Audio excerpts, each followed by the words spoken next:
नमस्कार दोस्तों। आज का हमारा क्या नेक्स्ट चैप्टर है पार्टनरशिप, साझेदारी। ठीक है, तो पहले हम ये समझ लेते हैं इसमें कि साझेदारी क्या होती है, इसमें किस किस फॉर्मूले की हमको ज़रूरत पड़ेगी, किन कॉन्सेप्ट की हमको इसमें ज़रूरत यहाँ पर पड़ेगी। ठीक है, तो चैप्टर अटेंड करने से पहले यदि आपने इस चैनल को सब्सक्राइब ना किया हो तो चैनल को सब्सक्राइब कर लीजिए और वीडियो पसंद आए तो इसको लाइक कीजिए और ज़्यादा से ज़्यादा लोगों को इसको शेयर कीजिए। ठीक है, तो देखें यहाँ पर क्या है, पहले तो क्या देखें पार्टनरशिप होता क्या है। जब क्या होता है, दो या दो से अधिक व्यक्ति मिलकर क्या कोई काम यदि करते हैं, ठीक है, कोई काम करते हैं और उसके बाद क्या लास्ट में क्या समय की समाप्ति पर जो भी उनको प्रॉफिट होता है, लाभ होता है, तो उस लाभ को जिस जिस भी अनुपात में बांटते हैं उसके बारे में अपन को यहाँ पर करना है। ठीक है, तो जो भी प्रॉफिट होता है उसको क्या दो बिंदुओं के आधार पर बांटा जाता है। एक तो क्या होता है समय के आधार पर बांटा जाता है, दूसरा उनकी क्या पूंजी के आधार पर बांटा जाता है। ठीक है, जो भी क्या प्रॉफिट होता है जब दो या दो से अधिक व्यक्ति मिलकर साझे में कोई क्या व्यापार आरंभ करते हैं और उसके बाद जो भी समय की समाप्ति पर प्रॉफिट होता है तो उस प्रॉफिट को बांटने के लिए दो बिंदुओं का आधार बना जाता है, समय और पूंजी। ठीक है, जैसे पूंजी को हम पी मान लेते हैं, समय को हम क्या मान लेते हैं, टी मान लेते हैं। और यहाँ पर ABC यहाँ पर क्या है, तीन साझेदार हैं। तो यहाँ पर क्या है, पहली कंडीशन आती है कि यदि इनका क्या है समय कैसा हो, समान हो। ठीक है, यदि इनके द्वारा किए गए कार्य क्या है समान समय किया गया है तो इनका जो भी प्रॉफिट बनेगा इनकी पूंजी के अनुपात में बांट दिया जाएगा। मतलब A की पूंजी अनुपात B की पूंजी अनुपात C की पूंजी। ठीक है, दूसरी कंडीशन होती है यदि इनकी क्या है पूंजी समान है और यदि यहाँ पर क्या पूंजी यानी P समान है तो इनका जो भी प्रॉफिट होगा वो इनके समय के अनुपात में बांट दिया जाएगा, यानी A का समय अनुपात में B का समय अनुपात में C का समय। ठीक है, जितने भी पार्टनर यहाँ पर 2 3 4 जितने भी यहाँ पर।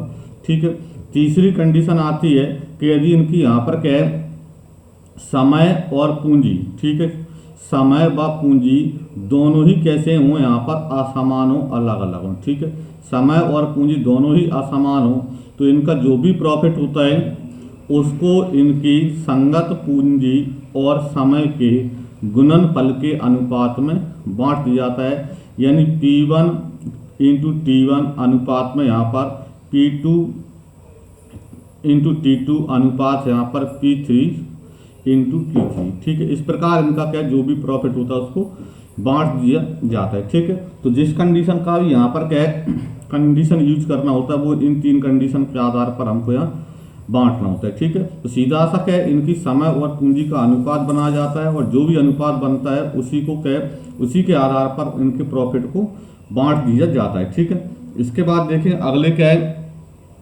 आगे चलते हैं हम।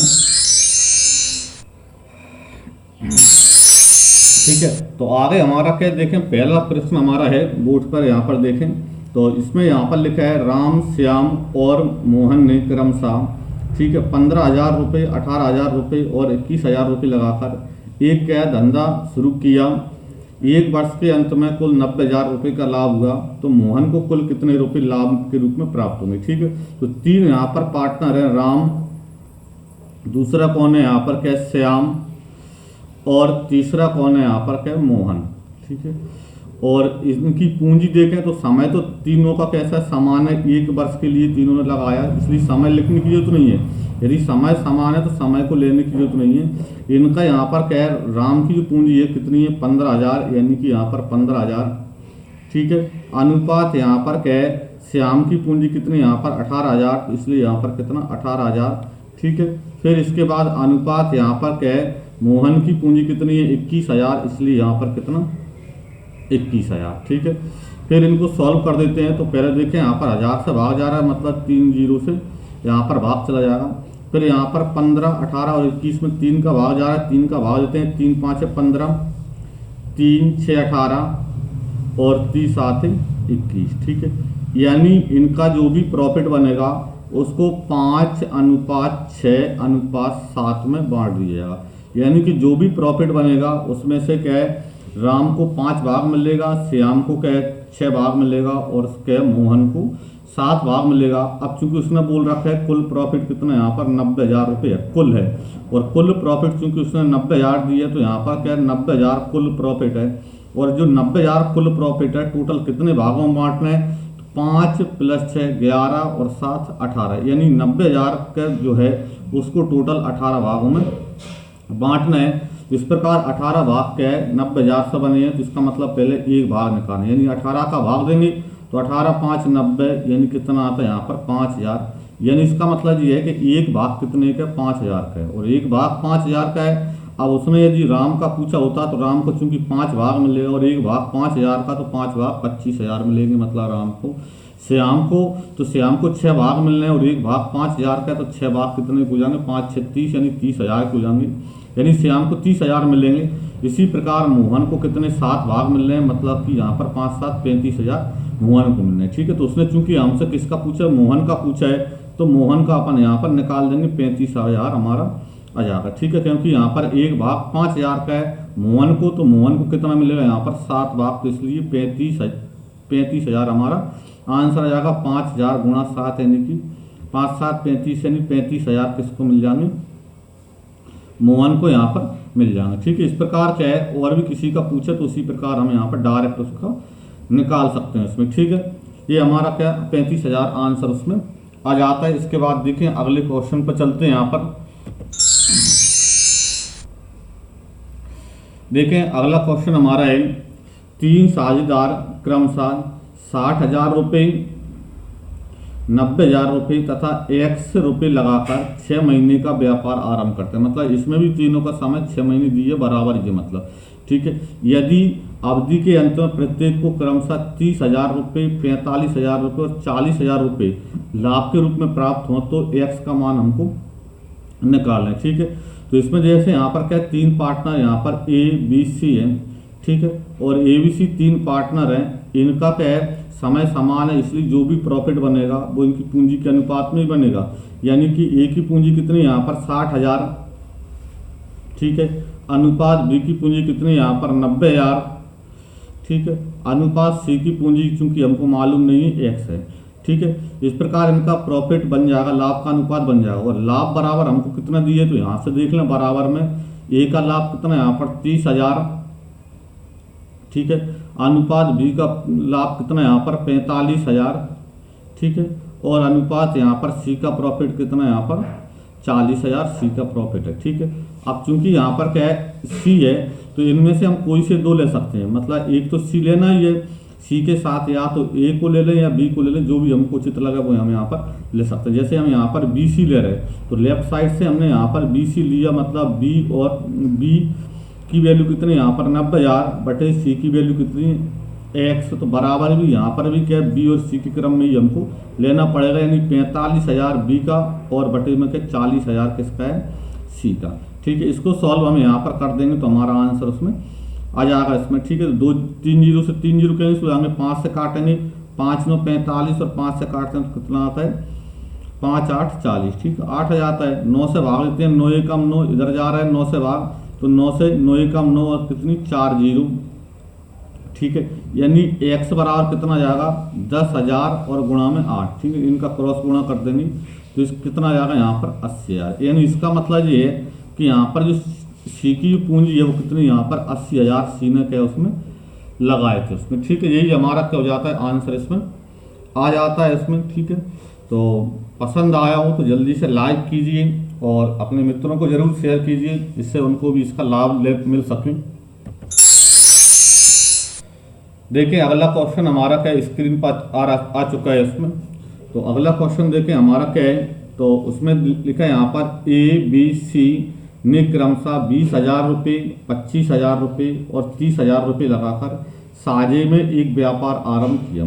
ठीक है, A की पूंजी 3 वर्ष तक, B की पूंजी 2 वर्ष तक और C की पूंजी 1 वर्ष तक के व्यापार में लगी रही और कुल लाभ क्या है 70,000 रुपये हुआ हो तो B को लाभ में से कितना रुपये मिलेगा। ठीक है, तो देखिए यहाँ पर A, B और C 3 पार्टनर हैं, तो चूंकि तीनों का क्या है पूंजी की वैल्यू भी अलग अलग है और तीनों का समय भी कैसा है अलग अलग है, इसलिए यहाँ पर A की पूंजी A का समय जब पूंजी और समय दोनों ही क्या है अलग अलग होते हैं, तो इनकी संगत पूंजी और संगत समय के गुणनफल के अनुपात में बांटा जाता है। तो ए की पूंजी 20,000 और ए का समय कितना 3 वर्ष, इसलिए 20,000 गुणा 3। अनुपात में बी की पूंजी कितनी यहाँ पर 25,000, ठीक है, और बी का समय कितना यहाँ पर 2। अनुपात यहाँ पर सी की पूंजी कितनी यहाँ पर 30,000, ठीक है, और सी का समय कितना यहाँ पर 1 वर्ष। अब इसको सॉल्व कर देते हैं। देखिए पहले पूरे में क्या है 1000 से भाग जा रहा है, 1000 से भाग तो दे दें, ठीक है, 3 जीरो से 3 जीरो यहाँ पर इस प्रकार कैंसिल हो जाएंगी, ठीक है। और भी 5 का भाग जा रहा है, तो 5 4 20, 5 5 25 और 5 6 30, ठीक है। यानी क्या आता है यहाँ पर क्या है 4 3 12 अनुपात 5 दूनी 10 अनुपात यहाँ पर 6। अभी क्या है 2 का भाग और जा रहा है, 2 का भाग और देते हैं, 2 6 12, 2 5 10 और 2 3 6। यानी क्या आता है 6 अनुपात 5 अनुपात 3। यानी इनका जो भी प्रॉफिट बनेगा, जो भी लाभ बनेगा, उसको 6 अनुपात 5 अनुपात 3 के अनुपात में बांटा जाएगा। यानी कि जो भी प्रॉफिट बनेगा उसमें से ए को 6 भाग मिलेगा, बी को 5 भाग मिलेगा, सी को 3 भाग मिलेगा। टोटल भाग कितने हुए 6 और 5 11 3 14 भाग यहाँ पर हुए। अब उसने चूंकि बोल रखा है कुल प्रॉफिट कितना यहाँ पर 70,000 रुपये है, तो यहाँ पर कुल प्रॉफिट कितना है 70,000 रुपये है।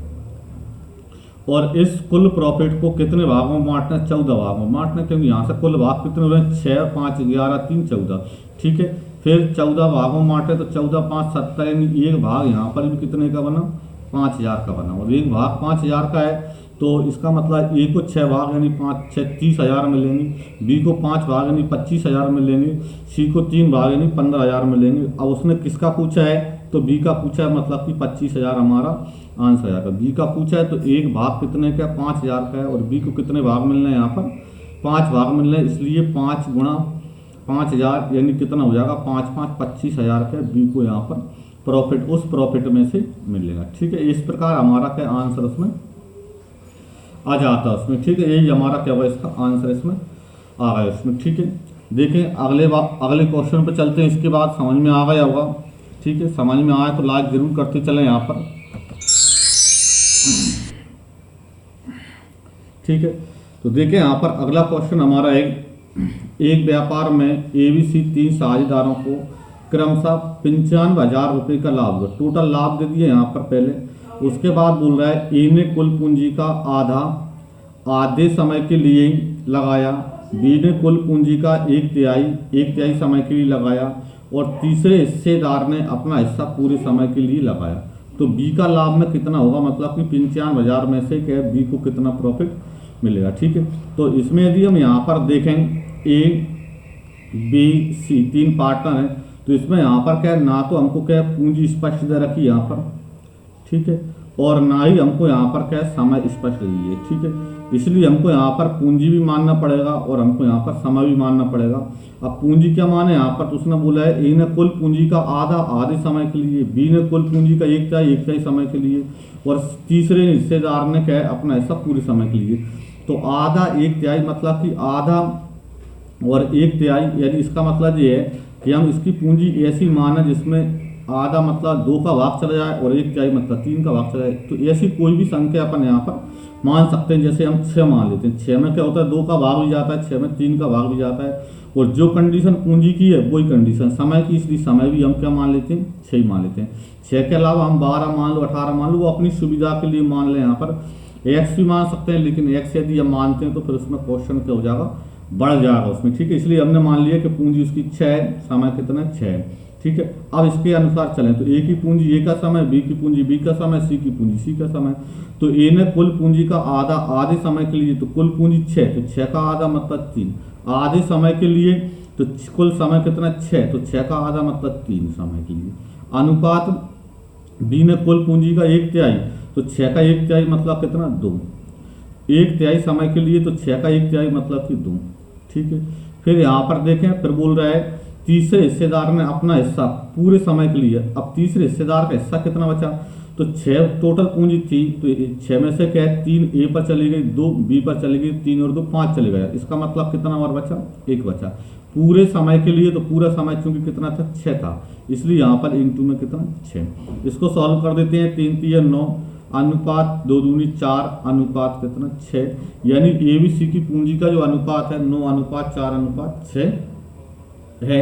अब उसने चूंकि यहाँ पर अब इसमें ए को 9 भाग मिलेगा, बी को 4 भाग मिलेगा और सी को 6 भाग मिलेगा। अब चूंकि उसने बोल रखा है कुल प्रॉफिट कितना यहाँ पर 95,000 रुपये है, ठीक है, ये उसने दिया है कुल प्रॉफिट 95,000 है, और इस 95,000 को कुल कितने भागों में बांटना है, तो 6 4 10 और 9 19 भागों में यहाँ पर बांटना है, ठीक है। तो 19 भाग 95,000 से बने, तो इसलिए 1 भाग 19 5 95, यानी 1 भाग कितने का यहाँ पर 5,000 का है, और 1 भाग 5,000 का है, तो हम किसका भाग चाहिए, बी का वैल्यू चाहिए।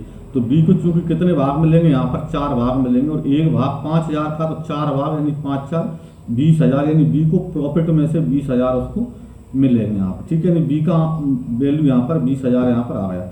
यदि हमसे ए का पूछा होता तो यहाँ पर 5,000 गुणा 9, यानी कि यहाँ पर कितना 45,000 ए को मिलेगा। सी का पूछा होता तो 5 6 30, यानी 30,000 किसको मिलेगा, सी को यहाँ पर मिलेगा। इस प्रकार हमारा आंसर उसमें आ जाता है उसमें, ठीक है। ये हमारा क्या है, पहला पार्ट यहाँ पर कंप्लीट हो जाता है, ठीक है। और ये इसी प्रकार की अन्य वीडियो प्राप्त करने के लिए इस चैनल को सब्सक्राइब जरूर कर लीजिए, और सब्सक्राइब करने के साथ साथ मैसेज भी हमको प्राप्त होता रहे, इसके लिए बेल आइकन के ऑल बटन को भी दबा लीजिए, जिससे जैसे ही हम वीडियो अपलोड करते हैं तो क्या आपके पास उसका मैसेज पहुंच जाता है कि हमने यहाँ पर वीडियो अपलोड की है, ठीक है। वीडियो हम यहाँ पर क्या चैप्टर वाइज कंटिन्यू अपलोड करते हैं, इसलिए सब्सक्राइब जरूर कर लीजिए, ठीक है। धन्यवाद आज की क्लास के लिए।